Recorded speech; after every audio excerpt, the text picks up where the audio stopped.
দীর্ঘদিন ধরে ক্ষমতায় থাকা প্রধানমন্ত্রী বেনিয়ামিন নেতানিয়াহুর সামনে এখন বড় বাধা হয়ে দাঁড়িয়েছেন দেশটির সাবেক সেনাপ্রধান গাদি আইজেনকোট।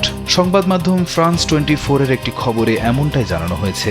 আগামী 27 অক্টোবর ইসরায়েলে সাধারণ নির্বাচন অনুষ্ঠিত হবে। নির্বাচন ঘনিয়ে আসায় চারিদিকে এখন টানটান উত্তেজনা। এই অবস্থায় সবার মনে একটাই প্রশ্ন জাগছে, নেতানিয়াহুর রাজত্ব কি তবে শেষ হতে চলল?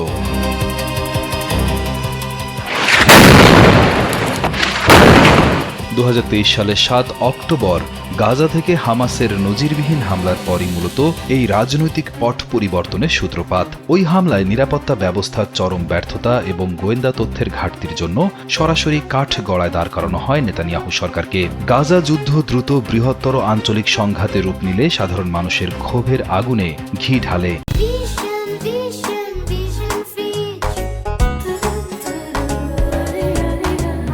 জনগণের জোরালো দাবির মুখেও নেতানিয়াহু প্রশাসন নিরপেক্ষ রাষ্ট্রীয় তদন্ত কমিটি গঠন না করে রাজনৈতিক নিয়ন্ত্রণাধীন তদন্তের প্রস্তাব দেওয়া হলে দেশ জুড়ে বিক্ষোভ শুরু হয়। এই জনরোষ ও আস্থার সংকটের সুযোগেই আত্মপ্রকাশ করে নতুন একটি রাজনৈতিক সমীকরণের। ক্ষমতার এই লড়াইয়ে নেতানিয়াহুর লিকুদ পার্টিকে চ্যালেঞ্জ ছুড়ে দিয়ে 2025 সালে ইয়াশার নামের নতুন রাজনৈতিক দল গঠন করেন দেশটির সাবেক সেনাপ্রধান গাদি আইজেনকোট। চ্যানেল 12-এর সাম্প্রতিক জনমত জরিপে এক অবিশ্বাস্য তথ্য উঠে এসেছে। 120 আসনের নেসেটে আইজেনকোটের দল পেতে পারে 23টি আসন, আর নেতানিয়াহুর লিকুদ পার্টি পেতে পারে 22টি আসন। শুধু তাই নয়, 43% ভোটার 66 বছর বয়সী আইজেনকোটকে প্রধানমন্ত্রী হিসেবে উপযুক্ত মনে করছেন, যেখানে নেতানিয়াহুর পক্ষে আছেন মাত্র 34%।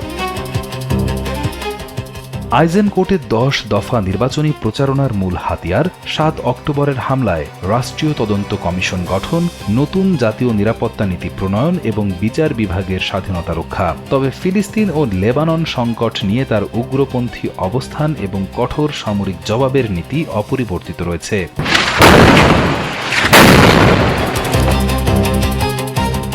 গাজা যুদ্ধের সূত্রপাতকারী 2023 সালের হামাস হামলার তদন্তে একটি স্বাধীন রাষ্ট্রীয় কমিশন গঠন করায় সাবেক সেনাপ্রধান গাদি আইজেনকোটের নির্বাচনী ইশতেহারের প্রধান অঙ্গীকার। নেতানিয়াহুর জোট সরকার রাজনৈতিক প্রভাবে তদন্ত কমিশন গঠনের প্রস্তাব দিলেও আইজেনকোট বিচার বিভাগের স্বাধীনতা রক্ষা এবং সেনাবাহিনীকে শক্তিশালী করতে নতুন দীর্ঘমেয়াদী জাতীয় নিরাপত্তা নীতি প্রণয়নের প্রতিশ্রুতি দিয়েছেন। তবে সীমান্ত নিরাপত্তা ও আইনের শাসনের উপর জোর দিলেও ইসরায়েল ফিলিস্তিন সংঘাতে সামরিক সমাধানে তার অবস্থান এখনও অস্পষ্ট।